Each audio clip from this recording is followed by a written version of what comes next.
을 기억하라. 이 제목으로 하나님 말씀 증거하겠습니다. 오늘 본문의 구도를 보면 방금 읽었는데 어찌하여 라는 말로 시작되어서요. 어찌하여 라는 말로 끝나고 있거든요. 다시 한번 22절을 보세요. 모세가 여호와께 돌아와서 아뢰되 주여 어찌하여 이 백성이 학대를 당하게 하셨나이까? 어찌하여 나를 보내셨나이까? 자, 이렇게 시작되었거든요. 자막을 계속 보세요. 6장 12절 오늘 본문의 마지막은 이렇게 마칩니다. 모세가 여호와 앞에 아뢰어 이르되 이스라엘 자손도 내 말을 듣지 아니하였거든 바로가 어찌 들으리까? 나는 입이 둔한 자니이다. 자, 이렇게 시작과 끝이 어찌하여 어찌 이렇게 끝나요. 여러분, 어찌하여라는 말은 무슨 뜻입니까? 지금 벌어지고 있는 상황을 내가 이해할 수 없다는 거잖아요. 아니, 어떻게 이럴 수 있어? 지금 일어난 일을 내가 도저히 받아들일 수 없다. 이런 뜻이잖아요. 자, 그렇다면 무슨 일이 벌어졌길래 모세가 이해할 수도 없고 받아들일 수도 없습니다. 어찌하여 이럴 수 있습니까? 라고 얘기를 하는 것인가? 23절을 보십시오.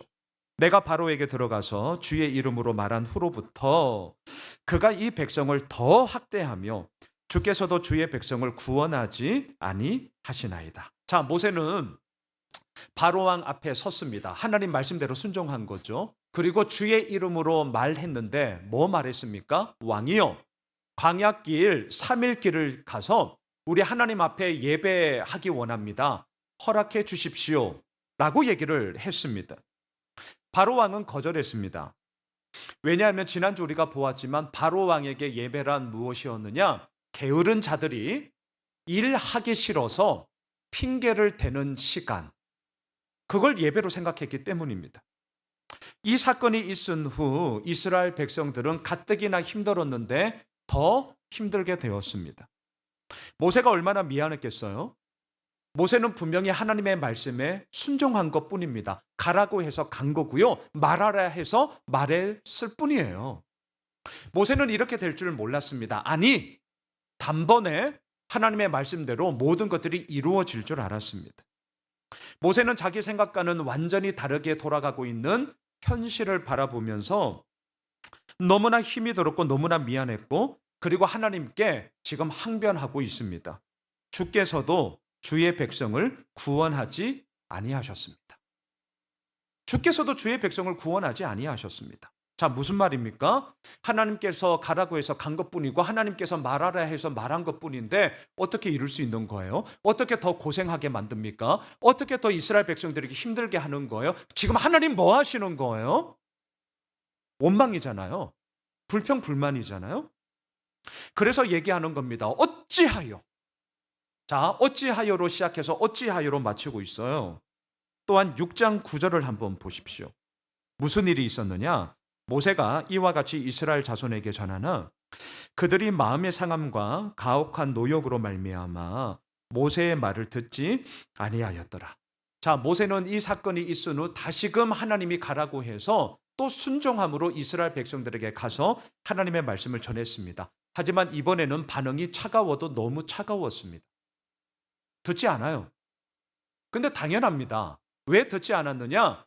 마음의 상함과 가혹한 노역으로 말미암아 이스라엘 백성들이 너무너무 힘들었기 때문입니다. 모세 때문에 이렇게 힘들어진 것 아니냐라는 거죠. 맞는 말입니다. 여러분, 마음이 상하면 상대의 말이 아무리 맞는 말이라 할지라도 사실 들리지 않고요. 듣고 싶지 않습니다. 마음이 상하면 그 맞는 말을 하고 있는 그 사람에게 이렇게 속으로 욕하고 싶습니다. 오, 맞는 말이야? 너나 해. 너나 잘하세요. 속으로 욕하면서 마음을 닫고 입을 닫고 더 이상의 관계를 맺지 않잖아요. 오늘 본문에 나오는 이스라엘 백성들이 똑같았습니다. 모세의 말을 더 이상 믿지 않았습니다. 모세 때문에 힘들어졌기 때문이고 그러하여 더 이상 들을 게 없다. 이렇게 답을 내렸기 때문이죠. 자, 이런 상황에서 하나님이 모세에게 또 말씀하세요. 11절을 보십시오. 우리 같이 한번 읽을까요? 시작. 들어가서 애굽 왕 바로에게 말하여 이스라엘 자손을 그 땅에서 내보내게 하라. 자, 여러분, 이스라엘 백성들도 지금 내 말을 안 듣고 있는데 바로 왕이 이 모세의 말을 듣겠습니까? 하나님은 분명히 바로에게 가서 다시금 얘기해라고 명령하고 있는데 우리가 모세라면 이 말씀에 순종하시겠어요? 아니면 됐거든요. 이렇게 거절하시겠어요? 어떻게 하시겠어요? 모세는 반항합니다. 모세는 순종하는 게 아니라 반항하고 있어요. 12절을 한번 보세요. 자, 12절 같이 읽읍시다. 모세가 여호와 앞에 아뢰어 이르되 이스라엘 자손도 내 말을 듣지 아니하였거든 바로가 어찌 들으리이까? 나는 입이 둔한 자네이다. 모세 말이 맞습니다. 지금 이 말 맞아요. 아니 하나님, 우리 동족인 이스라엘 자손들도 더 이상 내 말 듣지 않는데 하물며 바로 왕이 내 말 듣겠습니까? 어찌하여 그 사람이 내 말 듣겠습니까? 저는 못하겠습니다. 나는 입이 둔한 자입니다. 이 말은 달리 말하면 더 이상 여기까지 하면 안 될까요? 더 이상은 저 못하겠는데요. 하나님 앞에 반항하는 거거든요. 여러분, 오늘 본문의 구도를 잘 보세요. 어찌하여로 시작해서 어찌하여로 마치고 있습니다. 어찌하여, 지금의 상황을 이해할 수 없다는 거잖아요. 지금 벌어진 사건을 내가 도저히 용납할 수 없다는 거잖아요. 어찌하여, 이거는 지금 좋은 게 아니라는 겁니다. 그런데 지금 이 말을 누가 하고 있냐면 하나님의 말씀에 순종하고 있는 모세가 하고 있다. 여러분, 저는 이게 참 중요하다고 생각합니다. 순종하지 않는 사람이 어찌하여 이럴 수 있습니까? 그 말에는 힘이 없어요. 아니, 순종이나 하고 뭐라도 해보고 나서 그 말 하면 조금이라도 우리가 받아들이죠. 아예 안 해. 뭐 하지도 않아. 그런데 뭐 이러쿵저러쿵 얘기를 하면 그 사람의 말은 힘 없습니다. 모세는 순종했어요. 그런데 순종했더니 그 결과가 어찌하여, 지금 이거라는 거잖아요. 우리로 이럴 때가 있습니다. 순종했거든요. 우리 말씀대로 살고자 예수 호메실 가족들 나름대로 애쓰고 있다는 거 저 잘 알고 있습니다. 그런데 지금의 상황이 이해되지 않고 받아들일 수 없어서 마음이 답답하고 마음이 힘들 때가 우리들 가운데도 있더라라는 겁니다. 자, 두 번째. 이제 오늘 여기가 저의 결론인데 그러면 우리 어떻게 해야 됩니까? 자, 좋아요. 어찌하여로 시작해서 어찌하여로 마치는 것처럼 우리들의 삶도 어찌하여 이룰 수 있습니까? 이러한 상황은 지금도 있고 앞으로도 있을 겁니다. 자, 그럼 중요한 것, 두 번째 포인트. 그럼 우리 어떻게 해야 되냐고요? 오늘 설교의 제목입니다. 받은 말씀을 기억하셔야 돼요. 모세는 분명히 순종했어요. 하나님께서 바로 왕에게 가라고 해서 갔는 것이고 말하라 해서 말한 거라니까요. 하지만 순종한 모세의 결론은 어찌하여 이거였는데 왜 이러한 결론에 빠지게 되었는가? 받은 말씀을 기억하지 않았기 때문입니다. 여러분, 자막을 보십시오. 출애굽기 3장 18절을 띄워주시죠. 우리 같이 한번 읽을까요? 그들이 내 말을 들으리니 너는 그들의 장로들과 함께 애굽 왕에게 이르기를 히브리 사람의 하나님 여호와께서 우리에게 임하셨은즉 우리가 우리 하나님 여호와께 제사를 드리려 하오니 사흘길쯤 광야로 가도록 허락하소서 하라. 자, 보세요. 하나님이 모세를 부르시고 나서 그때 이 말씀을 하신 거예요. 지금 우리는 출애굽기 6장을 보고 있지만 하나님께서 이미 하신 말씀은 출애굽기 3장에 이미 나와 있습니다. 자, 여기까지는 모세가 순종했습니다. 바로 왕에게 갔고 정말 요대로 얘기했습니다. 왕이여, 사흘길, 3일길을 광야로 나가서 하나님께 예배하도록 허락해 주세요. 맞죠? 여기까지는 잘한 거예요. 그런데 하나님이 모세에게 그때 하셨던 말씀은 여기까지가 아니라 더 있습니다. 계속 자막을 보십시오. 3장 19절 20절 우리 계속해서 같이 읽읍시다. 시작. 내가 아노니 강한 손으로 치기 전에는 애굽 왕이 너희가 가도록 허락하지 아니하다가 내가 내 손을 들어 애굽 중에 여러 가지 이적으로 그 나라를 친 후에야 그가 너희를 보내리라. 요거까지 기억해야죠. 여러분 잘 보셔야 됩니다. 하나님은 일이 터지고 나서 아이고 일이 터졌네? 미안해. 진작에 얘기해 줘야 되는데. 진짜 미안해. 일 터지고 나서 뒷북치는 하나님이 아니셨어요. 우리 지금 3장 보고 있습니다. 하나님은 모세를 부르셨습니다. 사명을 주셨습니다. 그리고 분명하게 청사진을 그려주셨어요. 바로 왕에게 가서 3일 길 광야 나가서 예배하게 해달라고 허락을 구해라. 하지만 방금 읽었습니다. 그런데 너 똑똑히 알아라. 바로 왕이 거절할 거야. 너 말 안 들을 거야. 언제 들을 줄 아니? 내가 강한 손으로 바로를 친 후에야. 그때서야 보낼 거야. 말씀하셨잖아요. 그런데 모세는 이 말씀을 기억해야 했습니다. 기억하지 못했어요. 그리고 말씀대로 이루어지는 현실을 보면서 와, 하나님 정말 하신 말씀대로 지금 이루어지고 있네요. 그러면 이제 나는 어떻게 해야 되죠? 라고 물어야죠. 지금 우리 신앙생활이 그거 아닙니까? 하나님, 오늘도 예배를 나왔습니다. 오늘 이 말씀을 붙잡고 나아갑니다. 하나님, 그렇다면 우리 어떻게 해야 되죠? 이게 정상적인 반응이죠. 그런데 이 받은 말씀을 까맣게 잊어버렸어요. 제가 오늘 말씀을 통해 여러분들에게 말씀드릴 수 있습니다. 받은 말씀을 까먹으면요, 그리고 돌아가는 현실 속에 내 뜻대로 내 생각대로 안 돌아가는 것을 보게 될 때 우리는 말하게 된다니까요. 어찌하여 이럴 수 있습니까? 이렇게 되는 거예요. 아니, 어떻게 이럴 수 있는 거예요? 그것에 대한 답은 하나님께서 우리에게 허락해 주신 말씀을 기억하는 거죠. 그래서 오늘 말씀에 보면 하나님이 자꾸 말씀을 까먹는 모세에게 처방전을 내리시는데, 처방전은 간단합니다. 잊어버리지 말라고 계속해서 얘기하는 거예요.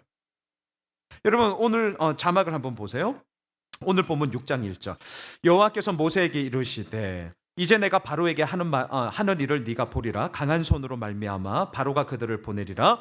강한 손으로 말미암아 바로가 그들을 그의 땅에서 쫓아내리라. 2절도 보세요. 하나님이 모세에게 말씀하여 이르시되 나는 여호와이니라. 10절도 보세요. 여호와께서 모세에게 말씀하여 이르시되 13절도 보세요. 여호와께서 모세와 아론에게 말씀하사 그들로 이스라엘 자손과 애굽 왕 바로에게 명령을 전하고 이스라엘 자손을 애굽 땅에서 인도하여 내게 하시니라. 말씀하여 이르시되 막 몰아치세요. 하나님이 모세 말 잘 안 들으세요. 막 그냥 얘기해요. 왜? 까먹었거든. 받은 말씀을 기억 못했거든요. 그래서 처방전을 내리십니다. 내가 똑똑히 얘기한다. 4번이나 연거푸 말씀하세요. 자, 보십시오. 오늘 설교의 결론부터 말씀드릴게요. 살아가면서 이해되지 않는 일이 분명히 벌어집니다. 앞으로도 마찬가지입니다. 우리 자녀들도 있는데 학교에서 친구들이랑 그렇게 친하게 지냈던 친구가 뭔 일인지는 잘 모르겠는데 갑자기 뚱하게 나한테 차갑게 대할 때도 있을 겁니다. 그 현실이 나한테 도저히 용납 안 될 때가 있다라는 거죠. 그래서 어찌하여 이럴 수 있지? 아니, 내가 그렇게 기도했는데 어떻게 내 기도에 응답이 되지 않지? 정말 뭐지? 이럴 때가 있단 말이죠. 하지만 오늘 본문을 통해서 하나님은 우리에게 말씀하십니다. 어찌하여? 그럴 때마다 하나님으로부터 받은 말씀을 기억해라. 이게 오늘 저의 결론이에요. 제 얘기 좀 하고 말씀 마무리할게요. 2011년 다들 아시는 얘기죠. 섬기던 교회가 여러 가지 문제로 무너지는 것을 보면서 저 역시 목사로 무너졌습니다. 남편으로서, 새 아들을 키우는 남편으로서 한 가정을 책임져야 했기 때문에 버텼어요. 하지만 더 이상은 교회에서 목사로서의 사역을 할 수 없는 지경에까지 이르렀기에 저는 아내와 상의를 하고 그해 8월 달에 사직서를 냈습니다. 그리고 8월부터 12월까지 4개월간 저는 교회 다니지 않았습니다. 이해되지 않는 현실이었습니다. 도저히 받아들일 수 없는 상황이었습니다. 정말 오늘 본문처럼 그때 제 마음속에는 어떻게 이럴 수 있습니까? 진짜 이걸로 꽉 차 있었어요. 어떻게 이럴 수 있어요, 하나님? 그리고 또 하나의 저의 심각한 중병, 사람들 다 그래. 와, 제가 얼마나 시니컬해졌는지 몰라요. 엄청나게 냉소적이었고 엄청나게 제 마음에 차가움으로 완전 드라이 아이스로 꽉 차 있었습니다. 사람들 다 그래. 이러면 목회하면 안 되거든요. 그러면 목사하면 안 돼요. 저는 심각한 중병에 그때 빠졌어요. 희망을 노래하지 못했습니다. 사람 하면 막 그냥 학을 뗐어요. 학을. 다 그래. 그러면 여러분들 궁금하시잖아요. 아니 그런데 어떻게 다시금 목사로서 지금 이렇게 목회를 하고 있습니까? 제가 받은 말씀 때문이에요. 제가 받은 말씀. 제가 목사가 된 이유가 있거든요. 너희 지체를 불의의 병기로 죄에게 드리지 말고 오직 너희 자신을 위하여 죽은 자 가운데서 다시 산 자같이 하나님께 드리며 너희 지체를 의의 병기로 하나님께 드려라. 이게 로마서 6장 13절 말씀인데요. 우리 둘째도 지금 고등학교 2학년인데 저도 고등학교 2학년 때 뭐 한참 진로를 놓고 뭐 고민하잖아요. 뭐 잘 보이지도 않고 뭐 예나 지금이나 앞으로도 똑같잖아요. 뭐 잘 안 보여. 뭐 먹고 살아야 되나? 뭐 이런 고민한단 말이죠. 그러다가 정말 신비하고도 진짜 이게 신비한 뭐 다른 말로 저는 설명할 수가 없습니다. 하나님 경험을 처음 했어요. 제가 말씀드렸잖아요. 공부하고 있을 때 비유하자면 마치 요즘 텔레비전에 보면 자막 뜨듯이 죄의 내리에 하나님의 말씀이 방금 제가 로마서 6장 13절 말씀을 말씀드렸는데 그 말씀이 이렇게 보였다니까요. 정말 신기한 경험을 제가 했습니다. 그러면서 그게 계기가 되어서 너희 지체를 의의 병기로 하나님께 드려라. 그럼 나는 어떻게 드릴 수 있을까? 고등학교 2학년 남자아이의 생각은 단순합니다. 목사가 되어야겠구나. 그래서 총신대에 들어갔고 신대원을 졸업하고 그렇게 제가 목사가 된 거예요. 제가 2011년 무너졌을 때 어찌하여 이럴 수 있습니까? 라고 항변을 하고 있던 그때에 다시 한번 네가 왜 목사가 되었니? 라는 그때 받은 말씀이 저의 마음에 다시 한번 새겨졌거든요. 그래서 제가 그 시간을 이겨낼 수 있었습니다. 2015년이었습니다. 부목사로 열심히 사역을 하고 있었을 때예요. 그때도 제가 앞으로 어떻게 사역의 모양새를 갖추면서 가야 할까 기도하고 고민하고 있었어요. 세 가지의 선택지가 있었습니다. 청빙으로 담임 목사가 되는 것, 개척을 해서 담임 목사가 되는 것, 아니면 끝까지 계속해서 부목사로 사역하는 것. 세 가지 선택지 중에 저는 택해야 했고 그러던 중 큐티하면서 제가 받은 말씀이 있어요. 빌립보서 2장 22절입니다. 디모데의 연단을 너희가 안 하니 자식이 아버지에게 함같이 복음을 위하여 수고하였느니라. 이게 2015년 11월 23일이에요. 저희 목양식 큐티책이 아직도 있습니다. 제가 날짜도 정확하게 기억하고 있습니다. 2015년 11월 23일 월요일. 제가 설교 준비하면서 다시 큐티책 꺼내서 제가 확인했거든요. 저는 큐티하면서 이 말씀이 저에게 그때 이렇게 해석되었습니다. 양 목사, 네가 아버지처럼 여기는 목사님이 분립개척을 통해 하나님 나라를 확장합시다. 한 그루의 큰 거대한 나무 말고 여러 나무들이 건강하게 자라서 복음의 숲을 이루어 믿지 아니하는 분들, 방황하는 분들, 교회 찾는 분들에게 이 복음의 숲 속에서 숨쉬게 만듭시다. 여러분, 교회는 그렇게 되어야 합니다. 그 사역을 위해서 함께 동참하고 있고 자식과 같이 그 일에 참여하고 있는 네가 정작 너의 진로 앞에 고민하고 있다는 게 말이 돼? 이미 너에게는 답이 있잖아. 그때 이 말씀 큐티하면서 그렇게 저에게 해석이 되었어요. 그래서 결정을 내리고 2년 동안 준비하고 2017년 9월 3일 예수 호메실 교회가 시작이 되었습니다. 자, 2025년 지금 얘기를 할게요. 저는 앞서 박상국 집사님도 기도 가운데 교회 이전과 공간 매입을 위해 기도해 주셨는데 저도 지금 이걸 놓고 기도하고 있습니다. 그러면서 제 마음에 새기는 받은 말씀을 새기는 게 하나 있어요. 여러분 자막 한번 봐주세요. 사도행전 3장 6절. 이 말씀 역시 여러분들에게 많이 말씀드렸는데 우리 같이 한번 읽읍시다. 시작. 베드로가 이르되 흥가금은 내게 없거니와 내게 있는 이것을 내게 주노니 나사렛 예수 그리스도의 이름으로 일어나 걸으라 하고. 이제 다들 아실 거예요. 만약에 베드로가 이때 주머니에 은가금이 있었다면 분명한 사실은 은가금을 다른 사람들보다는 더 많이 주고 적선하고 갔을 거라니까요. 이거 잘 생각하셔야 됩니다. 그런데 지금 베드로에게는 은가금이 없었습니다. 근데 역설적으로 은가금이 없다 보니까 지금 나에게 있는 게 무엇인지를 정확하게 알게 되었어요. 여러분, 이게 하나님 믿는 사람의 모습입니다. 은과 금이 없었어요. 그러다 보니 정확하게 나에게 있는 게 무엇인지를 알게 되었다니까요. 그게 뭡니까? 예수 그리스도의 이름이 있구나. 어떤 일이 벌어졌냐고요? 은과 금이 절대로 할 수 없는, 이분이 겪고 있는 신체적인 장애를 걷지 못했잖아요. 나사렛 예수 그리스도의 이름으로 치유하고 일어나 걷게 하는, 너무나도 놀라운 능력이 일어나지 않았습니까? 저는 이 말씀을 지금 우리 교회 상황에 그대로 적용하고 있습니다.